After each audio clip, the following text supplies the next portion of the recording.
భారత్ మాతాకి, భారత్ మాతాకి. అరే మా గొంతు బొంగురు పోయింది, మీ గొంతు గట్టిగా రావాలి. నేను అరవింద్ అన్న దగ్గరకు వస్తే సప్పుడు బాగా వస్తుంది అనుకుని వచ్చిన. సప్పుడు చల్లంగా ఉంటే బాగుండదు, గట్టిగా చెప్పాలి. భారత్ మాతాకి జై శ్రీరామ్, జై శ్రీరామ్. కమలం గుర్తుకే, కమలం గుర్తుకే నరేంద్ర మోడీ గారి నాయకత్వం. ఇంతేనా? కష్టపడి పసుపు బోటు చెప్తే గింతేనా సప్పుడు? గట్టిగా చెప్పరు. కమలం గుర్తుకే నరేంద్ర మోడీ గారి నాయకత్వం.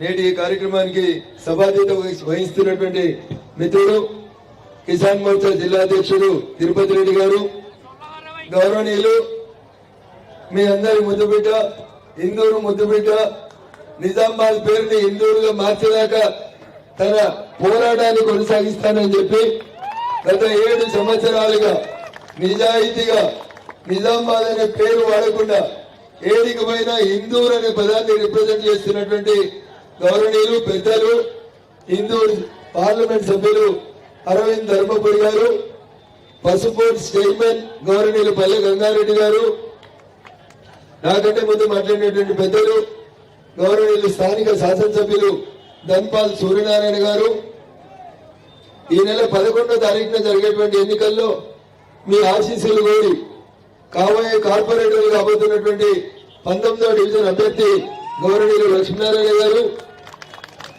20వ డివిజన్ అభ్యర్థి సోదరి సునీత గారు, 43వ డివిజన్ అభ్యర్థి సోమలింగం గారు, వేదిక మీద ఉన్నటువంటి భారతీయ జనతా పార్టీ సీనియర్ నాయకులు, ముందున్నటువంటి కార్యకర్త బంధువులు, ప్రింట్ ఎలక్ట్రానిక్ మీడియా మిత్రులు, నిజామాబాద్ మేయర్ ని ఓ రాణి రుద్రమని కూర్చోబెడదామని ఇక్కడికి తరలి వచ్చినటువంటి మా రాణి రుద్రమలకి వారసులైనటువంటి మా అక్కా చెల్లెలందరూ కూడా పేరు పేరున ఈ సాయం సంధ్యవేళ శుభాకాంక్షలు, అభినందనలు. అన్న పిలిచిందని అంత దూరంకి వెళ్ళి వచ్చినాం, కానీ గొంతు సహకరిస్తలేదు. 13 మున్సిపాలిటీల్లో వారం రోజుల నుంచి కంటిన్యూస్ గా మాట్లాడుతూ వచ్చినాను. పొద్దు నుంచి ఇది 9వ మీటింగ్. నాకు పొద్దున 8 గంటలకు మొదలు పెట్టినాం, ఇది 9వ మీటింగ్. మీ నిజామాబాద్కి వచ్చినాం. మీకు తెలియదు ఏం లేదు, చాలా విషయాలు వ్యక్తులు, మేధావులు, బాగా ఆలోచించేటోళ్ళు 7 సంవత్సరాల నుంచి అరవింద్ గారి నాయకత్వంలో చాలా స్పష్టంగా మనకేం కావాలనో గీత తీసుకొని కొట్లాడుతా ఉన్నాం. మొదటిసారి రేపు మీకు ఒక అవకాశం వచ్చింది. ఇందూరుకి ఒక ఆడబిడ్డను మేయర్ చేయాల్సినటువంటి అవకాశం రిజర్వేషన్ల ద్వారా కల్పించబడ్డది. రేపు వచ్చే మేయర్ నిజంగా మన వారసత్వాన్ని పొరిగిపించుకున్న బిడ్డ కావాలా, కల్తీ వాళ్ళు కావాలా, ఒకసారి ఆలోచించుకోండి. కాషాయం కండువా కప్పుకున్నటువంటి వ్యక్తి రేపు మేయర్ అయితే ఓ జీజీబాయికి వారసురాలుగాను, ఓ రాణి రుద్రమకి వారసురాలుగాను, భారతీయ జనతా పార్టీకి, హిందూ ధర్మానికి కాపాడేటువంటి ఒక నాయకురాలు రేపు మేయర్ కావాలా, లేకపోతే సగం వాళ్ళు సగం వీళ్ళు, సగం రోజులు వీళ్ళు సగం రోజులు వాళ్ళు పంచుకునేటట్లు కావాలా, ఒకసారి ఆలోచించాలి. ఇంతకాలం రాష్ట్రంలో ఒక ఎంఐఎం పార్టీతోనే కొట్లాడుతూ వచ్చింది భారతీయ జనతా పార్టీ అనుకున్నాం. కానీ నిన్ననో మొన్ననో ఈ రాష్ట్ర ముఖ్యమంత్రి అవును నన్ను బీజేపీ వాళ్ళు రేవంత్ ఉంది అంటూరు, నాకేం పెద్ద ఫరకేం పడది, నేను సంతోషంగా స్వీకరిస్తున్నా అని చెప్తున్నాడు.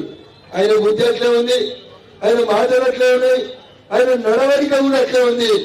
ఒక్క జూబ్లీ ఎలక్షన్స్ గెలిచేందుకు కాంగ్రెస్ అంటే ముస్లింస్, ముస్లింస్ అంటే కాంగ్రెస్ అని మాట్లాడినావు కాబట్టి నిన్ను బీజేపీ వాళ్ళు రేవంత్ అని బహుమతితోటి కొత్త నామకరణం చేసి పిలుస్తా ఉన్నారు. ఇంతకాలం ఒక ఎంఐఎంఏ ముస్లింల పక్షాన్ని ఉంటుందని అనుకున్నాం, కానీ ఇప్పుడు కాంగ్రెస్ కూడా మజ్లీస్ కి వంతబడుతూ కేవలం ముస్లింల ఓటు బ్యాంకు రాజకీయాల కోసమే కాంగ్రెస్ పార్టీ ముఖ్యమంత్రి గారు మాట్లాడుతూ ఉన్నారు. ఒకసారి ఆలోచించుంది. ఇందూరు బిడ్డలైతే కాషాయాన్ని కమలం గుర్తు కోటేసి ఆశీర్వదించుంది, నిజామాబాద్ బిడ్డలైతే వేరే పార్టీలో కోటేయాలని మీకు అందరికీ కూడా సవినయంగా విజ్ఞప్తి చేస్తా ఉన్నా. చాలా విషయాలు వారం రోజుల నుంచి చర్చలోకి వస్తా ఉన్నాయి. చాలా మంది మాట్లాడుతూ ఉన్నారు, ఏం చేసింది బీజేపీ అని. ముందు ఏం చేయలేదో చెప్పుర్రి, ఏం చేయలేదు నిజామాబాద్ అనేది ముందు చెప్పుర్రి.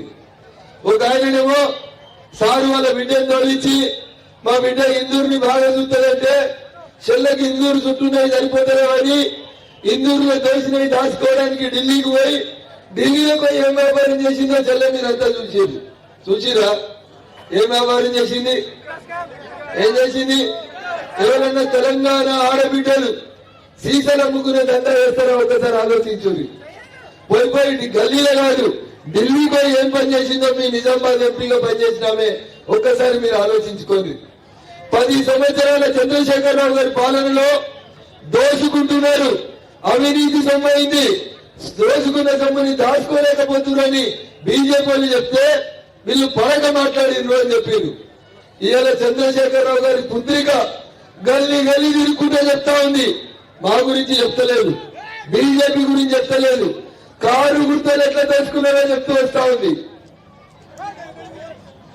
ఎవరికి కొందరు చంద్రశేఖరరావు సార్ దోస్తులు రావాలి కదా మీటింగ్ అంటే సార్ దోస్తులు రావాలి కదా వస్తే వాళ్ళ గురించి ఏం బాధపడదు వాళ్ళు చాలా గొప్పలు చెప్పుకుంటారు కారు గుర్తాలు గల్లీ నుంచి ఢిల్లీ దాకా తెలంగాణ సమాజానికి తీవ్ర నష్టం చేసినటువంటి పార్టీ కారు గుర్తు పార్టీ కాబట్టి నిజామాబాద్ లో కవితను ఒకటి పంపిస్తే అయ్యా అడ్డదారిలో ఎమ్మెల్సీ ఇచ్చిండు ఆఖరికి ఆమె ఈ రోజు సొంత తండ్రిని ఏమైనా శాసన మండలిలో ఒక మాట అడిగింది ఏమడిగింది బిడ్డ అడిగింది తండ్రిని ఏం బిల్కి కట్టలు కట్టిందని తెలంగాణకి ఢిల్లీకి పోయినా ఇతర రాష్ట్రాలకు పోయినామని బిడ్డ నాయన అడిగింది అంటే ఇవాళ ఒకసారి ఆలోచించాలి ఇంకా నిజామాబాద్ లో కారుకి జాగున్నది అనేది ఒకసారి ఆలోచించాలి నాకు తెలిసి నిజామాబాద్ లో కారుకి జాగ లేదని అనుకుంటున్నా కారు స్థానం 3వ స్థానం ఉందని అనుకుంటున్నా ఇక మిగిలింది ఎవరంటే ఎంఐఎం కాంగ్రెస్ రెండు కలిసి కాషాయ జెండాను ఎదిరించేందుకు నిజామాబాద్ లో మనతో పోరాటానికి వస్తా ఉన్నాయి ఈ మధ్య కాలంలో కొత్తగా మీరు దేశంలో 2-3 మేయర్ ఎలక్షన్ చూసిరు కేరళ రాష్ట్రం అని కిందికి అన్నింటికంటే కింద రాష్ట్రం ఉంటది తిరువనంతపురానికి ఇటీవల మేయర్ ఎలక్షన్ జరిగినాయి ఎవరు గెలిచిరు తిరువనంతపురంలో కేరళలో కమ్యూనిస్టులు ఎర్ర జెండా పట్టుకొని మన రాజ్యసభలో సదానందం మాస్టర్ అని ఒక ఎంపీ మాట్లాడారు రాజ్యసభ సభ్యులు చూసుంటారు మీలో చాలా మంది ప్రజాస్వామ్యం గురించి మాట్లాడేటువంటి మూర్ఖులకి సదానందం మాస్టర్ చెప్పిన సమాధానం మీరు రాజ్యసభలో చూసుంటారు పాపం 2 కాళ్ళు కలిగి నరికేసిండ్రు ఏం తప్పు చేసిండు సదానందం మాస్టర్ అంటే కాషాయం జెండా పట్టుకొని కేరళ అంతా తిరుగుతూ కేరళలో బీజేపీ జెండా ఎగిరేయాలని తిరిగితే పెళ్లి 6 నెలల్లో పెళ్లి ఉందంటే సదానందం మాస్టర్ బస్సు దిగి ఇంటికి పోతుంటే రోడ్డు మీద పడుకోబెట్టి 2 కాళ్ళని నరికేసినట్టే ఒక దుర్మార్గమైనటువంటి చరిత్ర కలిగిన కేరళలో మొన్న తిరువనంతపురంలో ఎన్నికలు జరుగుతుంటే కాషాయం జెండా ఎగిరింది కమల గుర్తు మేయర్ గెలిచింది అక్కడ ఆ మేయర్ ప్రమాణ స్వీకారానికి సాక్షాత్తు ఈ దేశ ప్రధాని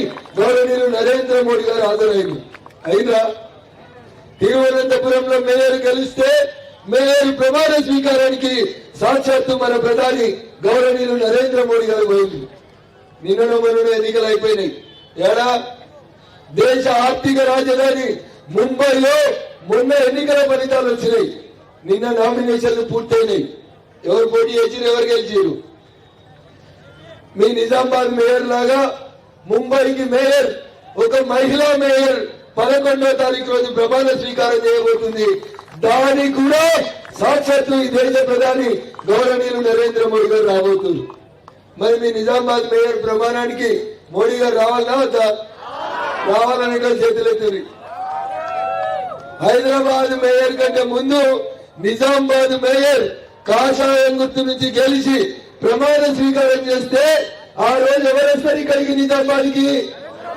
ఎవరేస్తారు తిరువనంతపురంలో మేయర్ గెలిస్తే మోడీ గారు తిరువనంతపురం పోయినరు ముంబైలో మేయర్ ప్రమాణ స్వీకారం 2-3 రోజుల్లో జరగబోతుంటే దానికి కూడా నరేంద్ర మోడీ గారు పోతారు మరి నిజామాబాద్ తొలి పౌరువారిగా ఒక ఆడబిడ్డ కాషాయం గడ్డుగా కట్టుకున్నటువంటి ఒక బిడ్డని మీరు రేపు మేయర్ చేస్తే ఆ అక్క ప్రమాణ స్వీకారానికి కూడా ఎవరొస్తారు మనందరి ప్రియతమ నాయకుడు ఒక మన దేశమే కాదు ప్రపంచ దేశాలన్నీ ఆయన ఇండియన్ అని మనల్ని గర్వంగా చెప్పుకునే తలెత్తిన నాయకుడు నరేంద్ర మోడీ గారు మీ నిజామాబాద్ మేయర్ ప్రమాణ స్వీకారానికి రావాలన్నా రావాలంటే చేతులెత్తుంది. ఏమైంది ఇంత పెద్ద ఉన్నారు గట్టిగా చెప్పాలి. రావాలన్నా గెలిపిద్దామా? ఒక రాణి రుద్రమ వారసురాన్ని నిజామాబాద్ మేయర్ చేయాలన్నా చేద్దామా? ఇక్కడ ఉన్నటువంటి ముగ్గురు కార్పొరేటర్ క్యాండిడేట్లను గెలిపిద్దామా? నిజామాబాద్ పేరు మారాలంటే, నిజామాబాద్ హిందూరుగా మారాలంటే మొట్టమొదటి తీర్మానం ఏడ జరగాలి? నిజామాబాద్ మున్సిపల్ కార్పొరేషన్ లో జరగాలి. అక్కడ మన మేయర్ ఉంటే దీని పేరు ఏమైతుంది? హిందూరు అవుతుంది. మనోడ పొట్టాడు నిన్న మనోడ మాట్లాడుతున్నాడు, నువ్వు నిజామాబాద్ పేరు మార్చాలంటే ముందు వేరే రాష్ట్రాలలో మార్చుకొని రమ్మని చెప్పి వారి మీ 6 రోజులు నీ పేరు మార్చిరు. ఏం పెట్టిరు? ఏముండే ఇంతకుముందు 6 ఎమ్మెల్యే పేరు పాండు అని చెప్పారు. పాండు 6 రోజులు పేరు మార్చిన పాండు కూడా గింద లేడు.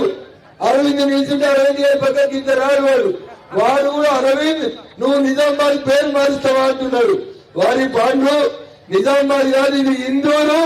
బరాబర్ దీని పేరు ఇందూరుగా నిజామాబాద్ పేరు మీద ఇందూరుని మారుస్తారని మేయర్ గెలిచిన మనుషులను తప్పకుండా చేస్తామని ఈ సందర్భంగా మేము మీకు తప్పకుండా మాటిస్తూ, ఒక్కసారి మాట చెప్తే ఆ మాట కోసం భారతీయ జనతా పార్టీ నాయకత్వం అంతా కట్టుబడి ఉంటుంది.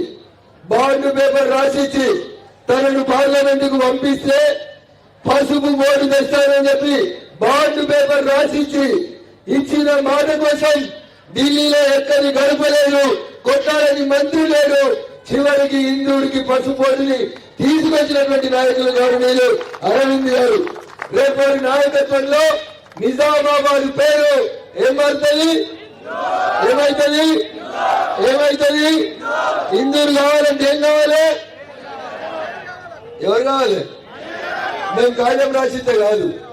ఆడ కార్పొరేషన్ లో కూర్చునే ప్రథమ పౌరురాలు మొట్టమొదటి సమావేశంలోనే ఈ ఊరు పేరు ఏం మారుస్తుంది?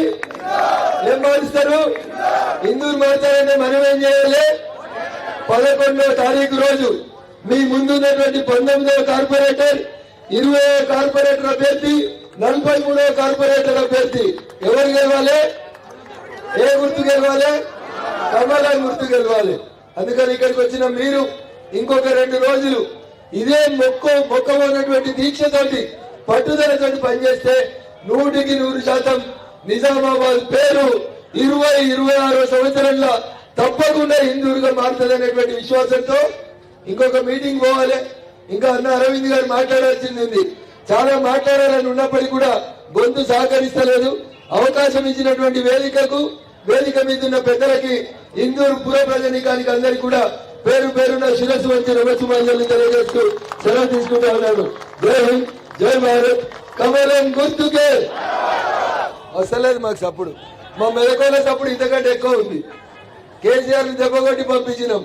నిన్నయాల మీ ఊరికేలో కానీ కాంగ్రెస్ ప్రెసిడెంట్ అయ్యిండు. పెద్ద పెద్ద మాటలు మాట్లాడుతున్నాడు. అవునా? ఎప్పుడైనా గెలిచిండా ఎలక్షన్లలో? అడ్డదారులకి వచ్చి ఎమ్మెల్సీ అయి గాయన కూడా మాట్లాడుతున్నాడు బీజేపీ గురించి. అవునా? ఆయన బుద్ధి చెప్పాలి. సాక్షాత్తు పిసిసి ప్రెసిడెంట్ నిజామాబాద్ ఉన్నాడా? ఆయన నోడబెడితే మట్టం అయిపోయినట్టేనా? మోడీ గారి కళ ఏంది? కాంగ్రెస్ హటావ్ దేశ్ బచావ్. మీ హిందూరుల కోరిక ఏంది? కాంగ్రెస్ హటావ్ ఇందూర్ కాంగ్రెస్ ఇందూర్. ధన్యవాదాలు.